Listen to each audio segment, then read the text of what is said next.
Oh my gosh. Get real. No. Y'all, just stop. This is a sham. It's finally here. Drum roll. Welcome to DBL. Today we've got a special show for you. We're looking back at some of these stories that got us all talking. We all had a lively discussion with our guest panelist, Jerry Springer, about the things we fight about most with our spouses. Take a look. Tori, how long have you been married? Almost 9 years. Okay, so what's the biggest thing in your household? And then follow it up, Jerry. I think communication-wise, is literally I haven't communicated in time for him to understand something, and now I throw it at him, and that's a big thing. But don't you think others is money and sex? I thought those would be the top 2, 3, 4, and 5. Yeah, these are like little things that blow up. What is sex, is it? It's when... Oh boy. Talk a little louder. Sex. What little things do you and your wife fight about? Mickey drives, but she drives from the right seat. Oh, yeah. Yep. She's yelling. So, yeah. And this weekend we were driving our grandson around, and so he was sitting in the front and Mickey was sitting in the back. And you know what? She can even drive from there. Multi-talented. She gets upset with the way I drive. Now, Jerry, there are 2 different kinds of backseat passenger seat drivers.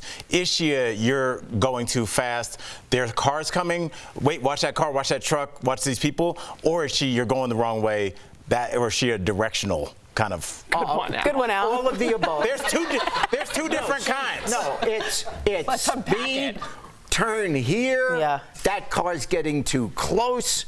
I can imagine Jeff would lose his mind if Jordan did that to you. Yeah, we fight about, this is a weird one, the blinds. I like them facing up, and she always puts them facing down. And then when I come home from work, all the blinds are closed. I'm like, what are you, Dracula? Oh boy, Dracula. Look, I have to fight the blinds, and I'm living by myself. I feel like your tiny violin should come out right now, but I really am by myself, and I have to keep them open because my natural inclination is shut those blinds and be a weirdo. But I'm like, nope, we're going to keep the world coming in. Good for you. That wasn't what the argument was about. It was which way you face the blinds, Albert. Well, I face them down. I face them down. That, like according to Jeff, is wrong. No, you face them down and then no one can see from an angle. No, Jeff says you face them up so the sunlight doesn't come in. But what about creepers, like trying to look up and they can see an angle? Okay, Tori's. I'm so sorry. I just don't know about blinds. Okay. Sam and Jeff really got into it while discussing the most Googled TV shows of 2022. Just for some context, Sam had kindly recommended the show 1899. Jeff wasn't a fan. Let's take a look. So the top shows of 2022, they were Euphoria, Stranger Things, and The Watcher. Ooh, those I are didn't good. watch any of those. Oh, Erica. How was White Lotus? Well, I White guess Lotus we just is kind of so good, but it just came out. Yeah. The Watcher is a good one, right? I had to stop watching. Listen, you don't give me any more shows that you watch. I'm out. It's your fault. No. You watched 1899. No, you were it into stinks. It. You know what? You know were what these into suggestions it. are? It's come to a point where it's like a breakup. Like you cheated on me, and now I despise you for it. So don't you dare give me any more TV suggestions. I told you to watch The Watcher. You did me dirty. I told you to watch White Lotus. No, you told me to watch something else, and then you're on Anne with an E, and this 1899 You never stinks. even saw Anne with an E. Things stink. Okay, too bad. Episode 4 came in with 1899, and you were sitting here like, just so I can't. I gotta see more. You're right. I gotta see more. You're right. Okay. It's like I fell in love, and then you broke my heart. I don't understand. It's not that bad. It's a good series. You watched the whole series. What did you think? I stopped watching when Jeff had a meltdown off camera about how bad it was. So I panicked. I've been really hurt by shows. That Yeah, were I know what you mean. I know you what you mean. invest yourself, and then they go like, I'm the only person apparently. I was watching Invasion on Apple TV, and then it just went away. And now I just have a year of investment. So I'm like, if somebody tells me to stop watching the show, I do. I need to fix that. Yeah, well, I told Jeff the Bear. He still hasn't watched it. Well, speaking of Googling things, that makes no sense. We all took a turn revealing the last thing we bought online and the last thing that we Googled. The answers may surprise you. Watch. A plane ticket. Oh, that's way better than mine. Tori. Dog collar bows. Oh my gosh. Wow, Al. I think I've had to buy a lot of things. I think it was a meditation cushion and pillow. Yeah. I like that. Yeah. Mine was a fountain, I believe. What kind of fountain? Was that right? Was it a fountain? What are you, a mafia boss? What are you keeping that in your What kind? garden? An outside Beautiful fountain? outdoor stone fountain. really- makes you gotta loud noises. Send it to me. Yeah, Send they're it to me. Spouting? Huge Send a picture so we spouts. can put it up at the I'm in the fountain market right Please now. send a picture so we can put it up in the show. I will send a picture. It's fabulous. Who's in the fountain market? Oh, I We're am. getting up. I'm We're in the doing our fountain backyard right now. Okay. We're in the backyard. Shout out to Deb. It's a great thing. Okay, what about the last thing that you Googled? I know exactly what mine was. Who's up first? Is it anyone? Oh yeah, no, we're going in the same order. Erica. Sexy date night restaurants. That's great. Did you actually write sexy date night? I did. I would've done that too. Because then it gives a vibe. It means it's darker. There's a DJ playing. Sexy date night. Yelp has a whole section. Last thing you Googled. Leaf peeping in a winter park. Just to see the aspens change. I wanted to see the aspens change. We went too early last weekend. Oh, look at Albert is sleeping. Al, the last thing you Googled. This is actually worse than toys. The lit IKEA mirrors. The one that's lit, because you have to put it's a mirror with a light around it, and it goes directly into the wall. And so I was like, "Do you need an electrician?" And you do. So yeah. Are you using that lit Yes. mirror? It's for really- what? To see myself in the mirror, Sam. You That's talk what we've been about- using light for. Do you talk to yourself? Are you like, you're good enough? You're smart enough? It's a nice mirror. I have no regrets on Googling that. I do not touch electricity, so yes, that's I'm very happy about Why that. couldn't you just have a mirror with a Are we gonna beautiful... blow past leaf peeping? We're attacking my mirror? I peeped the leaves. I wanted to peep this year, and I certainly didn't get to peep. Nope. Coming up on DBL, our interview with matchmaker Devin Simone. She's telling us how to break the stigma of older women getting into the dating world. But first, we look back at the life of comedy legend John Candy. We speak to his daughter, Jennifer, about a new documentary on his life.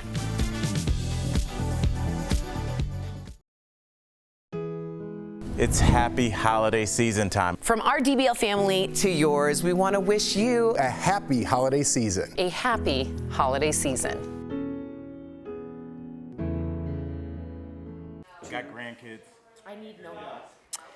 Okay, We're so talking leave. electricians over here. My husband does all the electricity in our house. Really? His dad, my father-in-law, was an electrician for like 50 years. Yeah. So. So you need to know what you're doing with electricity. Oh yeah, and his dad taught him. Mark used to go help. That's really cool. with the lights up with the Have you trees. seen my lights at my house? Your bathroom is dope. Thank you. It's so Your dope. bathroom? My The bathroom. bathroom. That's what Which got one, me the here for. upstairs or the The downstairs? upstairs. What's You so mean dope about the it? downstairs with the cow head or the upstairs with The the big cow? daddy, the old Big Daddy cane? Because there's a vibe in my crib. I've been to your house. Welcome. Dude, you don't have to. Welcome. And there's no vibe in my. There's no vibe in my crib. I love your house. Yeah, I love know. your house. I got. Oh, you would die. First of all, I give My- Sam a compliment and she says, yeah, Thank I you. know. No, it's true. Sorry. I have amazing dope wallpaper, but I also have moments in each room. Like I would say the first one is my Jimi Hendrix moment. And I feel like you copied me trying to have moments. Yeah, you did. What's your Jimi Hendrix moment? Right in the library with the Name 2 songs for him. Purple Haze. Castles made of sand. Are you Sam? No, Purple Haze. I do know Castles Made of Sand. No, Purple don't Haze. use her answer. And then oh my God, my favorite is his guitar on the Star Spangled Banner. Star Spangled Banner is not his song. I gave you Purple covered it. Haze. I have his whole album at Well, home. you're apparently having all these moments in there. You should have plenty of songs on deck. Can you name a Big Daddy Kane song? Thank you. What? Name what? A Big Daddy Kane Butter song. it up. No. Big Daddy Kane? I know. Dangerous. Dangerous. That's Mr. Cow. She called it Mr. Cow. I thought it was Mr. Cow. No, it's mystical. No. Mr. Cow How many sounds people like have a heard me weight say loss Mr. powder. Cow? No. Oh, danger. Watch yourself. Show me what you're working with. Yes, not Big Daddy Kane, but I'll take that.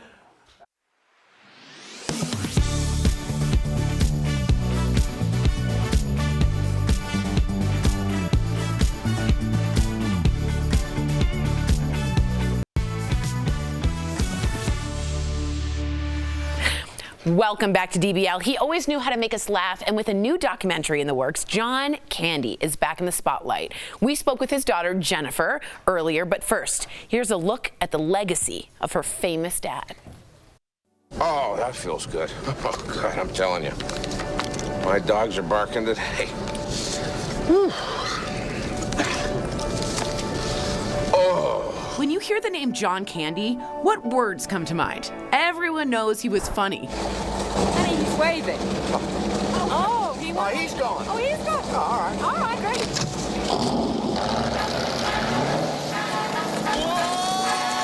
But how about lovable? Where do you live? In the city. Do you have a house? Apartment. On a rent? Rent. What do you do for a living? Lots of things. Where's your office? I don't have one. How come? I don't need one. Where's your wife? Don't have one. How come? It's a long story. Do you have kids? No, I don't. How come? It's an even longer story. Or maybe honest? A gold medal is a wonderful thing. But if you're not enough without it, you'll never be enough with it. What about humble? You know what your problem is? You're in love with this girl and you're trying to convince yourself you're not. And how about legendary? Just a figment of my imagination.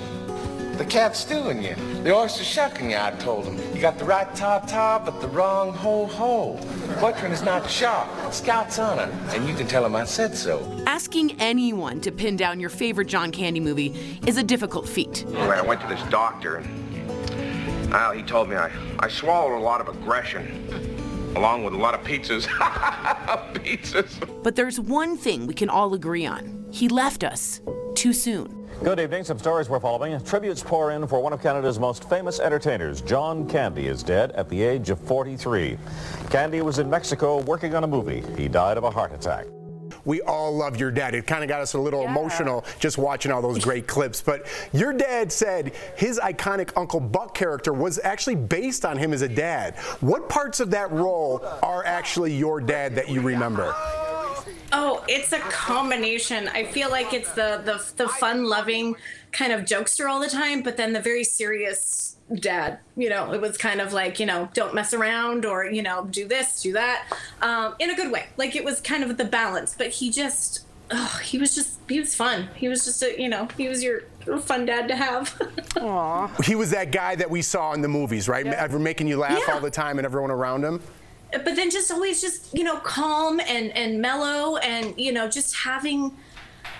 just living his best life and kind of being very family oriented and making sure that we're all kind of like stay grounded, and that we're just, doing family things, when he's home, because he always had to go away for work. And then he always, brought us along with him. And then when he was home and he was present, which was always, that was, I think, a Father's Day, or we were trains, planes, and automobiles with the mustache and the perm. And Oh, wow. we always went on family vacations. It was fun. Wow. That's amazing. Jennifer, you've been so transparent about the life and death of your father, which, I mean, is such a gift to us as fans. So what do you remember about the day that your father passed?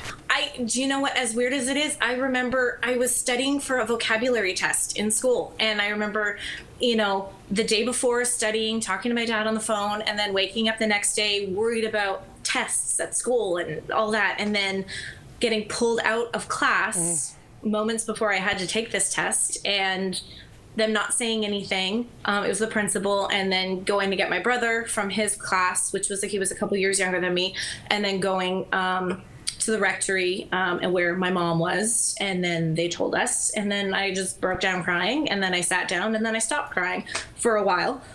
Because I just couldn't process all of it. And it was just a very weird, mind-numbing day. Yeah. That's a perfect way to put it. The day my father passed away, I kind of knew, so I had to tell people. And it's weird, you kind of snap into this other mode where you're just like making calls and being efficient, because you don't even allow yourself the time to process, because there's so many things going on, so it takes a while.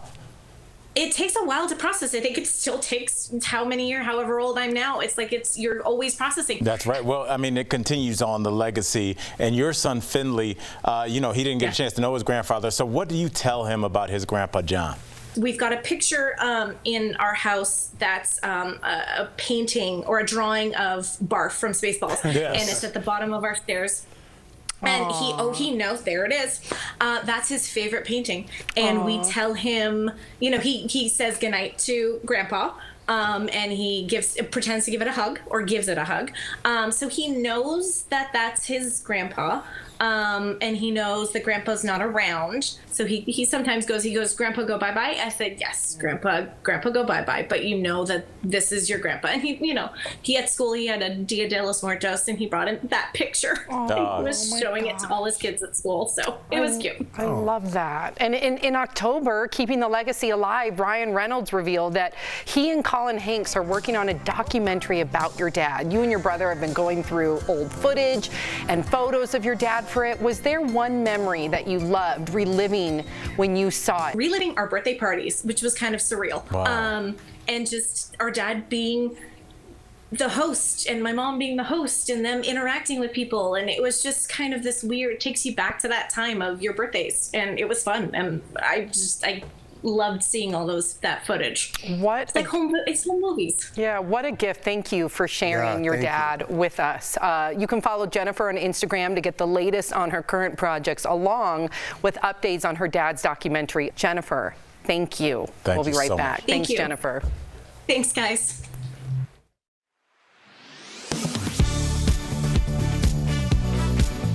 The sparkly, colorful things that make the holiday season bright can make for a big mess. So with the help of a list of sources, let's verify how to dispose of some common holiday items. As we get into this time of year, there's always more waste, and it just takes just a tiny little fraction of thought before you put that in the recycling bin to make sure that it really, truly is recyclable. Unwrapping a gift? If it's simple printed wrapping paper, recycle it, tape on and all. But if it's metallic, glittery, or film coated, it will likely need to be pitched. Same goes with gift bags, which should be reused when possible. Also reuse ribbons and bows because they are not recyclable. Tissue paper is too difficult for most facilities to recycle, so it goes into another gift or in the trash. Busted holiday lights, old batteries, bubble wrap, plastic shopping bags. These items can be recycled, but not in your single stream or blue bin. Instead, check with a local recycling center or specialty drop-off location. Spent gift cards are not easily recycled, though many stores will allow you to reload and reuse them. The holidays also tend to be a time with a lot of gathering over food. It's a good idea to reuse or reduce use of plastic cups, serving trays, and disposable utensils. Cans, glass bottles, and aluminum serving trays can typically be lightly cleaned off and then recycled. You'll want to check the recycling rules where you are, especially if you're packing up and traveling for the holidays, but a near universal rule is not to put your recycling in a bag before putting it in the bin. With your Verify, I'm Abby Larico.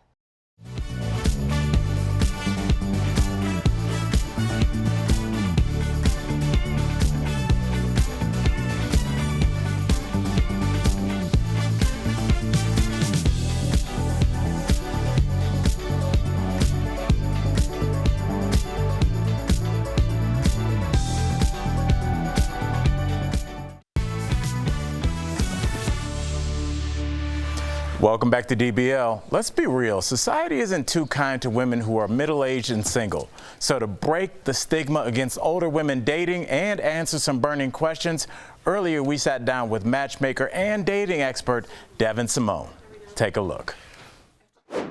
So there are some stigmas about older women dating that just aren't true. Share those with us. The lies, girl, they're straight up lies. There's a stigma that, when you get older, that you're less fabulous. There's a stigma that you won't be able to sort of keep up, that you're really set in your ways, maybe that you've kind of lost that oomph. We all know that that's not true. 50 is the new 20, 60 is the new 30. You know yourself more. There are some advantages to dating older, and you can make it work for you. You just have to be smart about it. All right, well, let's flip it a little bit. What about a younger person pursuing an older person out? Is it what's a red flag and what's a reasonable age gap? So y'all not gonna get me in trouble talking about reasonable age gaps because hashtag no judgment. Yeah, that's right. But it depends on what you're looking for though, right? So you just wanna make sure that you have a similar vision in what you want out of life. So if you're older and you want to date someone 10 years younger than you, okay, cool. But make sure that that person's not looking for something very different, like maybe they want to start a family. Also make sure that you guys have complementary lifestyles. So if you're ready to retire and jet off, dip it and do it, and can pay to do that, and this person's just starting a new career and working extra long hours, you're probably not going to be compatible. So just make sure that you have a shared vision for what you want in the future, and a similar lifestyle in terms of, you know, where you can be now. Unless you're just looking for somebody really cute as arm candy, then do whatever you want. Okay, well, look, I'm gonna hold your feet to the fire here. Give us a number. Like, what's a weird? Is it 8 years, 14 years? Like, what's a little like eyebrow raising? So with our clients, I generally recommend an 8-year window, right? So you want to do, like, say 5 years down, 8 years up, and that's for men and women. But again, if you feel like you just want something much younger than that, we're talking 15 years, 20 years, you can do that. Just be realistic about it and make sure that you're not getting taken advantage of. Ooh. All right, so a lot of people wonder how to know when you're ready to date again, especially after divorce or loss, and the best way to go about it. So what would your advice be to them? My advice would be, if you feel like at some point you want to get back out there, the minute you start thinking about it and the minute you feel comfortable enough to even say it, even if it's to yourself in the mirror or to your best friend, then it's time to give it a try. You don't have to be fully healed. That is a myth in and of itself. We're always growing. You don't have to be fully healed to start dating. You just have to be taking steps towards that goal, and go ahead and dip your toe in it. Make sure you have a good support system, because you never know who may surprise you and when. I like it. So, Devin, before we go, we got to get into a little tabloid gossip here. Do you think Leonardo DiCaprio not dating any older women, older than 25, I should say, beautiful models from around the world? What's wrong with this sickie? Oh, look at Devin. What's wrong with this sickie dating beautiful models? That is a mess. It is a mess. It's a red flag. And Leo was fine on that boat, but maybe he didn't deserve to get on the door. Maybe Rose had the right idea in Titanic, because the way that Leo keeps dating these college-age girls is questionable. Look, Leo can do whatever he wants. He's a grown adult, and these women are all grown adults. However, anytime someone keeps dating someone that much younger, it typically means that person likes an unequal balance of power, right? He's older, he's wiser, he has more money, and that creates a little dynamic, and it's a little weird. Devin, what happened to hashtag no judgment and dip it and quit it? Oh, I'm gonna send them to you. I'm gonna send them to you. If you are mad about what I said, go follow me on Instagram. Don't come at me about it. Fair enough. Devin, I love what you said earlier about if you're talking about it with your family or you're talking about it with your friends, that's something that means that you're ready to go out and do it. Because a lot of people think they're just talking in a vacuum, and I'm like, why are you telling me like you should put action behind it? Absolutely. Put action behind it. Look for a support system. Look for a date coach. There are some that are much more reasonably priced than you might think. And you can also look for a matchmaker too. A lot of companies will even do a free consult. So that way maybe you can get some expert advice and sort of that you can use when you're dipping your toe in without having to fully commit. But there are options for you. And my aunt, she's 70, has a boyfriend of 10 years. Woo! They met at a graduation, love each other. Shout out to Aunt Nevada and Will. So it absolutely can be done. Yes. Devin, thank you so much. DBL Nation, Devin is a senior matchmaker at 3 Day Rule, and you can check out Devin on dating.com for more info on matchmaking. Devin, always a pleasure. Thank you so much. We'll be right back. Appreciate it. That was fun. Thank you, guys. The House January 6th committee has finally wrapped up its investigation and recommended criminal charges against former President Trump for his alleged role in the insurrection. They summarized the evidence and sent it to the Department of Justice. But is that really all the committee can do? Could Congress itself charge someone with a federal crime? Let's verify. Our sources, the Department of Justice, the FBI, the American Bar Association, and Daniel Richman, a law professor at Columbia University. Because of decades of laws, constitutional interpretation, and practical precedent, federal charges can only be brought by federal prosecutors. The Justice Department has a complete monopoly over the bringing of federal criminal statutes. Normally, the way it works, an agency like the FBI investigates possible federal crimes and passes on the evidence to federal prosecutors within the Department of Justice, who ultimately decide what, if any, charges to pursue. With January 6th, it's a little different. In this case, the committee did their own investigating and are now passing on the evidence to federal prosecutors. Now, the DOJ has actually been conducting its own separate investigation, But this move from Congress could provide new evidence, and perhaps more importantly, put some symbolic or political pressure on prosecutors to move forward with charges against Trump. But the committee report holds no more legal weight than if any ordinary citizen wrote a letter to the DOJ. It's not an actual criminal charge, and it doesn't even mandate any action from prosecutors. That doesn't mean that there is a necessity for prosecutors to pursue this case. And I'm not sure, as I said, what radically will change their decision making. But they'll think, I suspect, long and hard about walking away from a case to the extent that a very clear, powerful picture of criminality has been assembled by the committee. So we can verify, no, Congress does not have the power to charge someone with a crime. With your Verify, I'm Casey Decker. The holidays are a perfect time to say thank you to the people we interact with throughout the year. But could accepting a gift actually get someone in trouble? Viewer Warren asked us. We give a cash tip to our mail carrier every year just before the holidays. However, I recently read that cash gifts are illegal for federal workers. Is that true? Warren, let's verify. We turned to the U.S. Postal Service and checked in with the Department of the Interior. A USPS spokesperson tells Verify, quote, all postal employees, including mail carriers, must comply with the standards of ethical conduct for employees of the executive branch. They go on to say cash and cash equivalents, such as checks or gift cards that can be used like credit cards, the ones with a Visa or American Express logo on them, for example, quote, must never be accepted in any amount. Ethics rules for federal workers state when someone is receiving a gift because of their official position, they may not accept cash or checks made out to them under any circumstance. So Warren, we can verify, offering cash as a sign of your appreciation is not against the rules. But yes, it is against the rules for your mail carrier to accept it. However, you still have options. The USPS spokesperson says under federal regulations, carriers can accept a gift worth $20 or less, and this includes gift cards to stores and restaurants. With your Verify, I'm Abby Larico.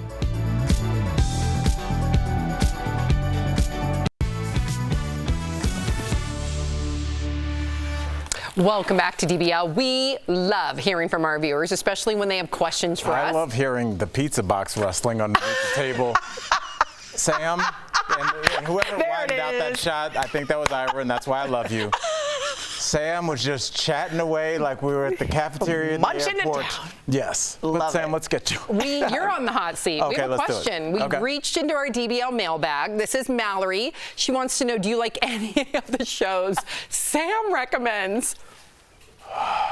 Albert, how dare you? And with the knee, I gave it a chance. I was like, not for me, but I could see how you'd like it. Okay. You recommended The Watcher, so I'm going to hold off comment until I watched that. What about Succession? What about You didn't put The me on Offer? Yes, I did. You did not. I've never seen The Offer. In Succession was kind of a big show. It's not like some underground nightclub. Like everybody knows about it.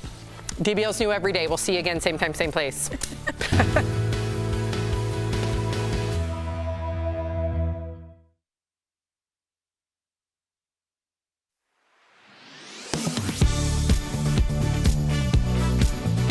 More than 100,000 people have seen this video of TikTok user Sarah discovering just how much caffeine there is in one of these Panera Bread Company drinks. Mango yuzu citrus charged lemonade. Woo, this is gonna be a whirlwind. And much of the buzz is actually concern about this much buzz. So let's verify. Is too much caffeine dangerous? We learned the answer from several sources, and we checked Panera's website, where we see a regular 20-ounce mango yuzu citrus charged lemonade has 260 milligrams of caffeine. Look what you're doing! The FDA, the American Academy of Pediatrics, and Dr. Alan Taylor all say yes, too much caffeine can be dangerous. It is a stimulant. Increases blood pressure, it increases the rate at which the heart contracts. But how much caffeine is too much caffeine isn't so clear. The FDA says, in general, adults can have up to 400 milligrams of caffeine over the course of a day. That's 4 or 5 cups of coffee before feeling the negative impacts. But that can vary based on age, body type, or other medications or medical conditions, the time over which the caffeine is consumed, and how much someone is used to drinking. There is tolerance to these stimulants that develops. The American Academy of Pediatrics mostly recommends against caffeine for kids and teens. But even an average healthy adult feeling any of these symptoms, insomnia, jitters, anxiety, a rapid heart rate, stomach issues, headache, even dysphoria, a feeling of unhappiness, You can actually get caffeine toxicity. might want to switch to water for a bit. With your Verify, I'm Abby Larico.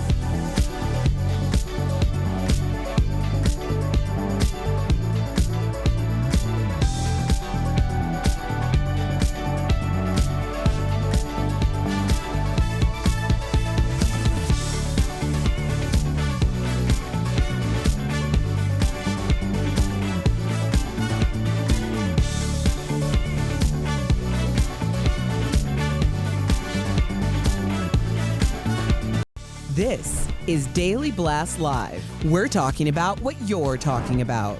Oh my gosh. Get real. No. Nope. Y'all, just stop. This is a sham. It's finally here. Drum roll. Welcome to DBL. We are taking a look back today on some of the entertainment stories that got us talking. So James Corden got into some pretty hot water a while ago after a restaurant owner accused him of being rude to his staff. Erica thought James was right to apologize publicly on a show, but Jeff had a different opinion. Watch. There's always going to be someone who's going to like come at you. They're going to needle at you. You know, they're going to try to get under your skin. But a lot of times that doesn't have the power for me personally, because I know that if I gave them that same energy back, I would destroy them. So you have to understand where your power lies, and you have to be able to audit that and control it. It might feel really good to eviscerate someone just because they're doing something against you, but are you walking away feeling like a good person or the bigger person or a person at all?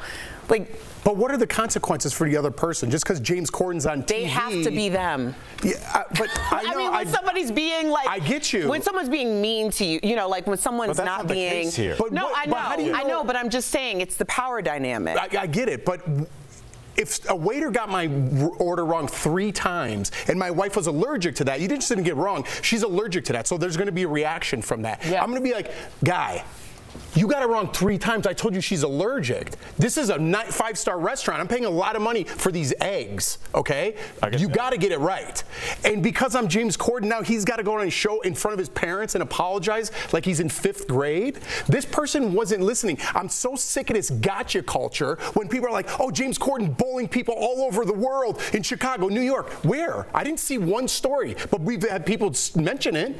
Chicago, he's bullying people. New York. That's not true. Nobody has that story. This is the only one we have, and he's got to take time out of his show that people work hard, long days, and he's got to apologize because someone brought his meal 3 times wrong that they were allergic to. I'm on James Corden's side, and I'm tired of this gotcha culture and like, oh, he yelled at a waiter, let's get him out of here. I was a waiter my whole life. Don't give me that. I had people run me around. I know when people are running me around. I know when people are bad people. When someone gets something wrong that's going to hurt my wife, we have a problem. We have a problem here. They both made really good points. Yeah. I was like glued watching. I was just like, oh my God, what's he gonna say next? Yeah, I don't know. I slightly disagree, but I appreciate Why do you him slightly saying, disagree? because I think the way you can handle it, if it's done well, is knowing that you are in the higher power, especially celebrity, that you will be looked at with a higher scrutiny. But what if he never really did anything wrong, and that person, I'm not saying this is what happened, but that person either ran with it because they wanted to get it, they ran with it for a variety of reasons, and then James Corden, because he has the popularity, is the one who's left to have to apologize. I would think that's true, except for I have heard other stories surrounding that, but again, I hear both sides. All right. Eggs. Now, we are transitioned here. We are all in awe of Pete Davidson. I know I am. For real. That's an amazing man. Congrats. After dating Kim Kardashian, he seemed to have moved on to model Emily Ratajkowski. Erica had a theory on why Pete is so popular with the ladies. Take a look. You know, your friend dates someone or someone in your circle dates someone.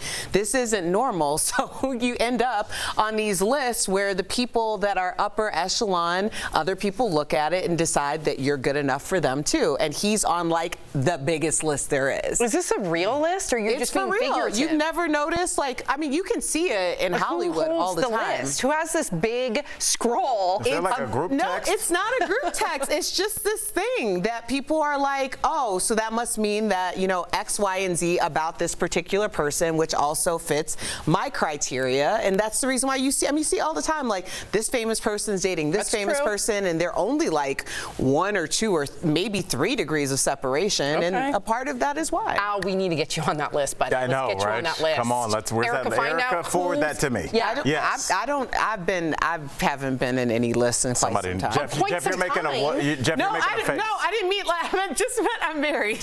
Like, I'm not on the list. Yeah, I don't care about his list. I care about his list, not the list. No, you love Emily Ratajkowski. Well, I'm married, but I know, but so what do you think it's going to be a slow ride home day? No, she knows. Me and my wife talked about this yesterday. Like, I mean, some of my laminated list, my own, like Emily Ratajkowski's on the top.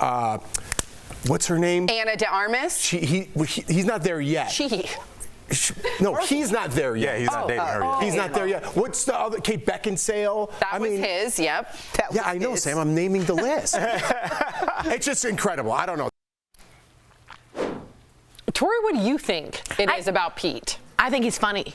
I think funny guys are a big turn on. And I think he also listens to women. I think women are shocked when like a man actually listens, and he's a really good listener. And I think he's just a kind, chivalrous dude. I seriously do. I think he just listens to women. No, but that's not true. What do you mean? I know a lot Were of you funny listening? guys. No, I'm kidding. That was fun. See, that was funny. Like, I just know a lot of funny guys, and I know he is a famous guy. So if you're with him, you're going to get your name back in the headlines. Yeah, maybe and it's if you've been clout. out of the headlines, it's just a thing. He luckily is that guy now. So good on him. It's you, Tori. Speaking of being popular with the ladies, oh gosh, remember this? Adam Levine. Yes. Am I saying that right? Uh-huh. Okay. When he found himself in a pickle, a big one, when he was caught allegedly texting another woman, we chatted about all the other celebrities that were commenting on this story, and our guest panelist, Mary Lou Henner, has something to say. Take a look. I don't know why people need to chime in. The guy's in enough trouble, right? Yeah. If everything's true that he's going through and that's the end of the story, I mean, he's in enough hot water. You don't need to pile on. And I don't want to get away from what's going on, but I can't help but think you kind of want your name in the press as well. And she's got it in recently because of her cheating. You know, her Right. Justin Hartley cheated on her. Oh, well, no, that's Chriselle. Right. You're talking about Emily. Yes, Yeah, both. Yeah, both of them. You're right. I just think it's like they wanted to jump on that publicity train. Woo woo! You know what I mean? It's a little much. But I will say there's a pattern of Adam Levine that we should have seen coming. Listen to this. This is in 2009. He told Cosmopolitan this. Instinctively, monogamy is not in our genetic makeup. People cheat. I've cheated. And you know what? There's nothing worse than the feeling of doing it. I would say the person getting cheated on feels worse, but I'm just saying he clearly has an issue here. And he clearly, whether or not he's having an affair, why do it on DMs? We can all see it. Why not do a pay phone waiting? They do this every They are. Oh. I'm distracted by how adorable Justine and Taylor are dancing. Yeah. Yeah. They were literally Do your dancing. dance. Can you do your dance? Dance for us. Yeah. Oh my God. Oocha, oocha, oocha. That's where the fun is, over there. For sure, not over here. No. Because Al's here. It's the worst. Coming up on DBL. We chat with actor Darius McCrary from Family Matters. He tells us some hilarious behind-the-scenes stories during his time on the show. But first, you know him from Beep and Arrested Development, our interview with actor Tony Hale. He's telling us all about his new TV series.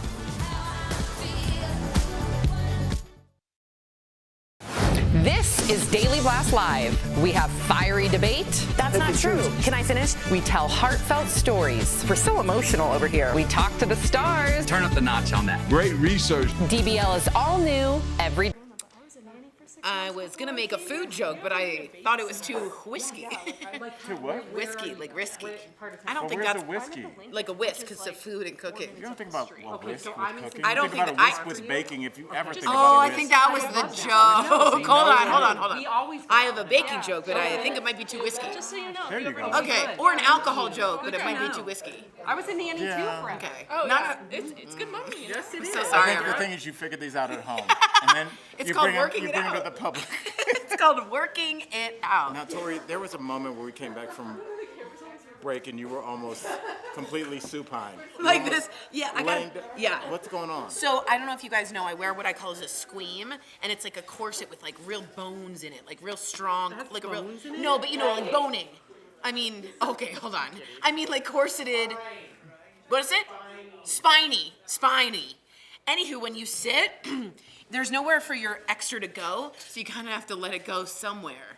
Do you know what I'm saying? Yes, kind of. And also, like, I'm It someone. hurts your back. And it also, I'm a bit of a fidgeter. So sitting in these chairs a bit feels like I'm a fidgeter I'm a mover. too. Does that Yep. make sense? I'm a Yep. mover. I'm a mover. Yeah, gotta get out, gotta stretch the old You got a legs. job as a talk show One host? minute. All the moving that we're doing? Talking and the walking. That's exactly right. I'm at the wall, everybody. yes. Good luck. There we go. You got anything else to say? All right. Well, I guess it's just We're me. leaving. I'm perfectly willing to be a professional about this. I don't lay down on the job. I don't walk away like Sam. I don't get caught eating pizza mid-show. We got about, 21 minutes to go. But that's why they hired me. I study the ship. You ever seen a massive ship get shipwrecked and then they have to bring the little tugboat to pull that big That's me. I have to get this ship back on course, and that's what I do. And it's done. 20.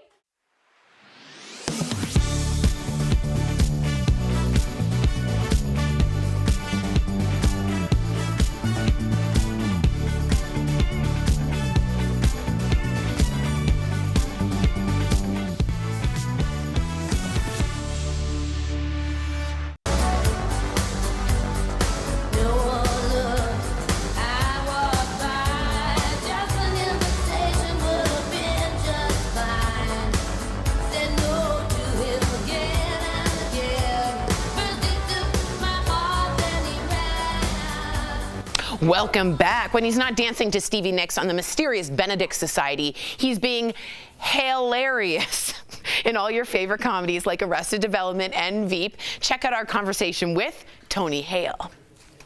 You make me smile, man. You make me smile. But we got to start with the dance. I was a little intense, okay? Oh. Listen, Tony, I have nightmares of auditioning back in Los Angeles of doing things like this. So was this freestyle for you or was this choreographed? Oh, I would like to say it was freestyle, but I'm not that good. Well, this character, I'm really tightly wound. He's kind of the complicated twin. I play twins. And I talked to the creators and I said, he needs some kind of expression outside of his life or he's just going to blow up. And he likes to do choreographed dance behind closed doors. Who doesn't? We all do. It's so Who freeing. Besides the dance moves, what do you hope kids pick up from the mysterious Benedict Society?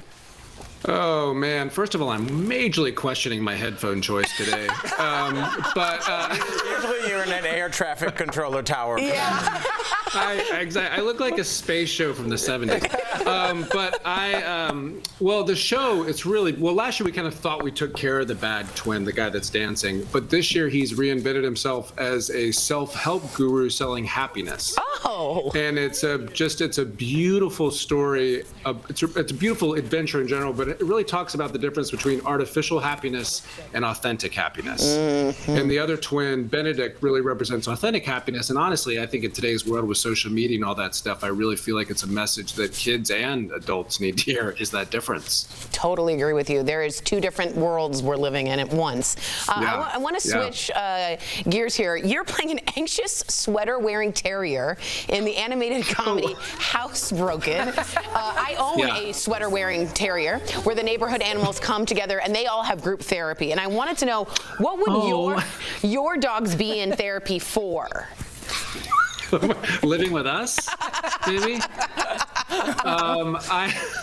so cute. I have two Havanese. That's Walter. Hi, Walter. And I have another one named Francis, and they're kind of an old married couple. Francis drives Walter insane. So annoying, Francis. But they're so sweet, and I think they definitely need therapy for dealing with our hijinks. But they're sweets. What kind of puppy do you have? I thought I had a terrier, but it turns out it's an Italian greyhound and a miniature poodle called a Pootalian. What? See, aren't you mad you asked? Aren't you mad you asked? Yeah, right. Wait, you just found this out? No, we took a DNA to find out, but he's very anxious as a greyhound. She was on Maury. You're the worst. I love it. And who's the real dad?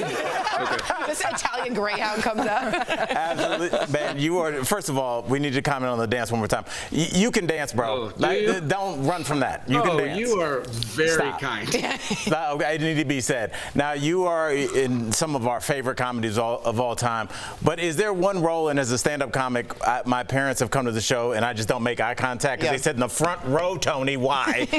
Is there one role that you played that your folks were like, you know, this is not for me? The question is, which roles have they not said?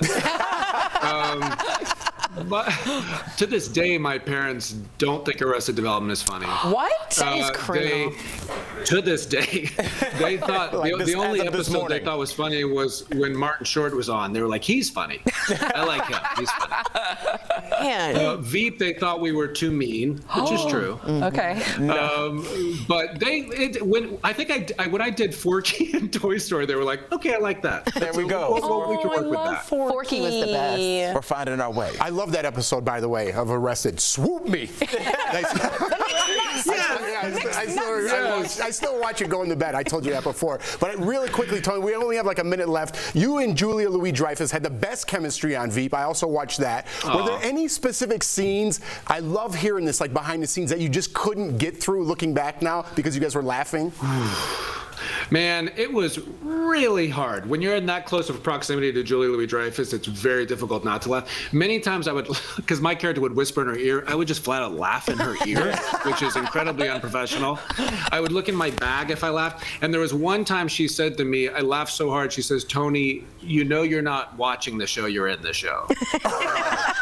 And I was like, no, but it's a funny show. Yeah. You know, I'm sorry. Why not? Tony, you're the best. Tony, it's always such a pleasure. DBL Nation. You can check out Tony and the Mysterious Benedict Society now on Disney+.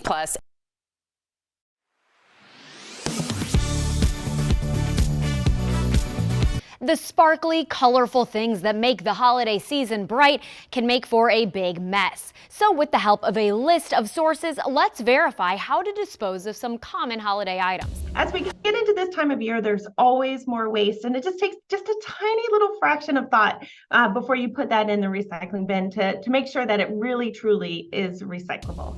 Unwrapping a gift? If it's simple printed wrapping paper, recycle it, tape on and all. But if it's metallic, glittery, or film coated, it will likely need to be pitched. Same goes with gift bags, which should be reused when possible. Also reuse ribbons and bows because they are not recyclable. Tissue paper is too difficult for most facilities to recycle, so it goes into another gift or in the trash. Busted holiday lights, old batteries, bubble wrap, plastic shopping bags. These items can be recycled, but not in your single stream or blue bin. Instead, check with a local recycling center or specialty drop-off location. Spent gift cards are not easily recycled, though many stores will allow you to reload and reuse them. The holidays also tend to be a time with a lot of gathering over food. It's a good idea to reuse or reduce use of plastic cups, serving trays, and disposable utensils. Cans, glass bottles, and aluminum serving trays can typically be lightly cleaned off and then recycled. You'll want to check the recycling rules where you are, especially if you're packing up and traveling for the holidays, but a near universal rule is not to put your recycling in a bag before putting it in the bin. With your Verify, I'm Abby Larico.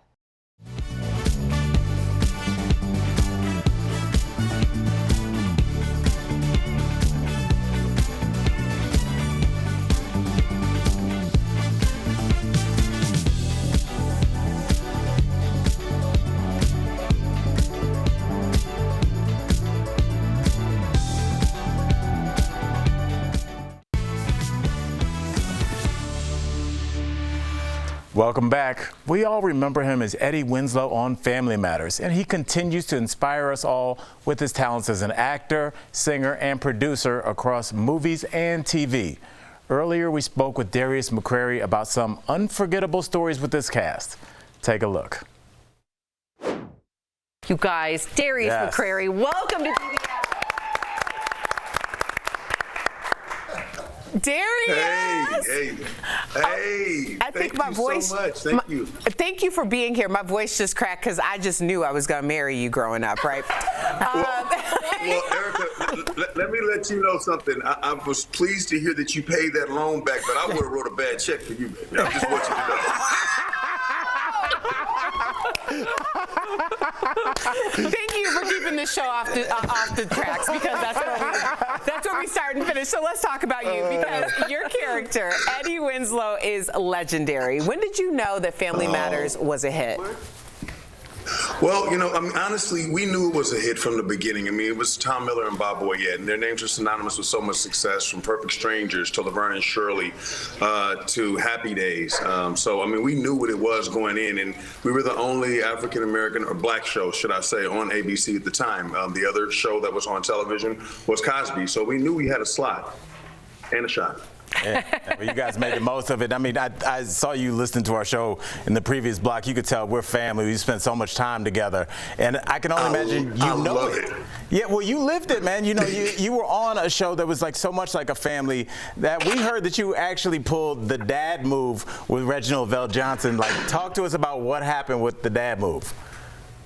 Oh my God, Reginald VelJohnson, first off, was just amazing. He is amazing. He's still a major part of my life. And growing up, it was like having two sets of parents. And my mom and dad split after years of marriage, and they're still great friends, and they had a great relationship. But Reggie stepped in, and a lot of times he would check me when I would be out of pocket. And sometimes it was so funny. One of the coolest things for me was when I wanted to impress a young lady, because I still lived with my mama at the time, growing up. You know, I wasn't a scrub, but I was living with my mama. You weren't on the passenger side, though. I would pull up at Reginald's house because I knew how to get inside, and he had the most amazing view of Universal City. So I'd be in the backyard, kicking it, chilling, serving champagne. You know, I was drinking age, or maybe not. Reggie would pop in, and he'd be like, "What are you doing?" And I'd be like, "Oh, baby, that's just, you know, that's just my pops. You know, I live with my daddy. You know, don't pay him no attention. Hey, Dad. Hey, this is Tasha." You know, I get extra points. She's like, "Oh my God, it's your TV Dad. You guys, yeah, baby." That's what's up. Yeah, you roll with it. Darius, congratulations on looking exactly the same. By the way, you look exactly the same. But you're still close. You're still close friends with Jaleel White. As his character started to become the main focus on the series, how did you handle that as a young actor, and were you resentful in any way? First off, Jaleel White is my dog, okay? That is my brother. The only thing that probably would make us closer is if we came out of the same womb. Secondly, when you are on a rocket ship to the moon, you don't care who the pilot is. We going to the moon, baby. So, I mean, you know, success is to be shared, and it's nothing to have success without someone you love to share it with. And I love Jaleel White. Emphatically, we talk at least 2 or 3 times a week, at least. And it was awesome to watch him blossom and to begin to come into his own. And I still believe in my heart of hearts that you haven't even seen Jaleel scratch the surface of what he's really capable of doing. You got to remember, we were doing this as babies. He was doing the Jeffersons before Family Matters. And I mean, I was in movies like Mississippi Burning before Family Matters, which won an Oscar. So it's like, you know, I mean, we just scratching the surface here. And thank you for that awesome compliment. I worked very hard at it. That's what's up. And Jeff, you did a movie with Jaleel White. You don't even mention it. I know. You can speak to Jaleel's my dog, too. Yeah, we did a movie together. We did a movie. Tell him Jeff said what's up. DBL Nation, be sure to follow Darius on Instagram at Darius McCrary. Thank you so much. We'll be right back. Appreciate Thank you. Thanks, man. What a fun guys. Bye. Thank you. The House January 6th committee has finally wrapped up its investigation and recommended criminal charges against former President Trump for his alleged role in the insurrection. They summarized the evidence and sent it to the Department of Justice. But is that really all the committee can do? Could Congress itself charge someone with a federal crime? Let's verify. Our sources, the Department of Justice, the FBI, the American Bar Association, and Daniel Richman, a law professor at Columbia University. Because of decades of laws, constitutional interpretation, and practical precedent, federal charges can only be brought by federal prosecutors. The Justice Department has a complete monopoly over the bringing of federal criminal statutes. Normally, the way it works, an agency like the FBI investigates possible federal crimes and passes on the evidence to federal prosecutors within the Department of Justice, who ultimately decide what, if any, charges to pursue. With January 6th, it's a little different. In this case, the committee did their own investigating and are now passing on the evidence to federal prosecutors. Now, the DOJ has actually been conducting its own separate investigation. But this move from Congress could provide new evidence, and perhaps more importantly, put some symbolic or political pressure on prosecutors to move forward with charges against Trump.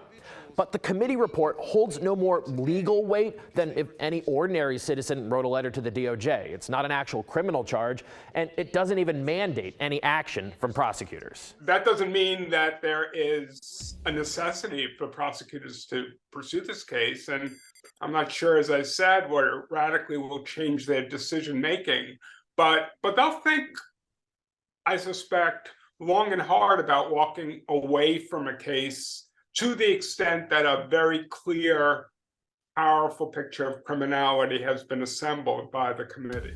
So we can verify, no, Congress does not have the power to charge someone with a crime. With your Verify, I'm Casey Decker. The holidays are a perfect time to say thank you to the people we interact with throughout the year. But could accepting a gift actually get someone in trouble? Viewer Warren asked us. We give a cash tip to our mail carrier every year just before the holidays. However, I recently read that cash gifts are illegal for federal workers. Is that true? Warren, let's verify. We turned to the U.S. Postal Service and checked in with the Department of the Interior. A USPS spokesperson tells Verify, quote, all postal employees, including mail carriers, must comply with the standards of ethical conduct for employees of the executive branch. They go on to say cash and cash equivalents, such as checks or gift cards that can be used like credit cards, the ones with a Visa or American Express logo on them, for example, quote, must never be accepted in any amount. Ethics rules for federal workers state when someone is receiving a gift because of their official position, they may not accept cash or checks made out to them under any circumstance. So Warren, we can verify. Offering cash as a sign of your appreciation is not against the rules. But yes, it is against the rules for your mail carrier to accept it. However, you still have options. The USPS spokesperson says under federal regulations, carriers can accept a gift worth $20 or less. And this includes gift cards to stores and restaurants. With your Verify, I'm Abby Larico.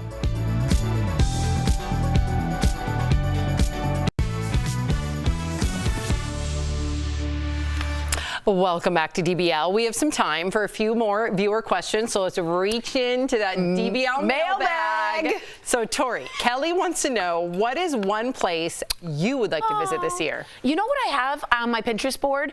A Pinterest board called The Florida Keys to My Heart. I really want to go to the Keys. I've never been to one.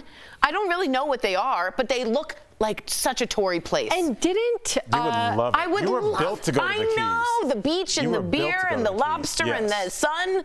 Yeah. And didn't some author leave a bunch of cats there? So Ernest Hemingway. Cats everywhere. Cats everywhere. And they have 6 You like that somebody abandoned cats? No, they live there. They flourish there. They flourish. And I would love to. Near beach weather. That's where cats would flourish. I would love to hang out with the cats. Okay. And for this one, we're going to reach into that DBL mailbag. Okay, Sandra wants to know, what are you looking forward to in 2023?